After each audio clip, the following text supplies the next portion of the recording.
ጆኒ ባላለው ሀገሪቷ ላይ አሉ ከሚባሉ አስማተኞች ቁጥር አንደኛ ደረጃ ልጠራ የምችል ሰው ነኝ ጆኒ ሰው ነው የዚህ ጨርቅ ከለር ምንድነው ቢጫ ይህን ቢጫ ጨርቅ ወደ ሌላ ከለር ወዳለው ጨርቅ እቀይረዋለሁ አረባሽ እስቲ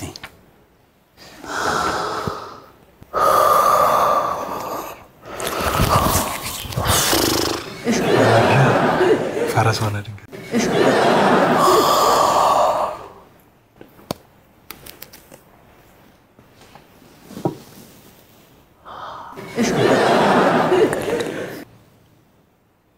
ምንድነው አሁን ምን ሆነ ቢጫ በጣም ይቅርታ አንተ ነው እንዴ ይሄን አውጣለሁ ብዬ ነው አውጣለሁ ብለህ ያ ቴንክ ዩ ራሱ አስማት ሰራ ቴንክ ዩ ለጨብጨብ ተጠብቃላ አና አስማት አረውጣ በቃ መሐረብ ይሸውዳል መሐረብ ረሰው መድገም ይችላል ውጣ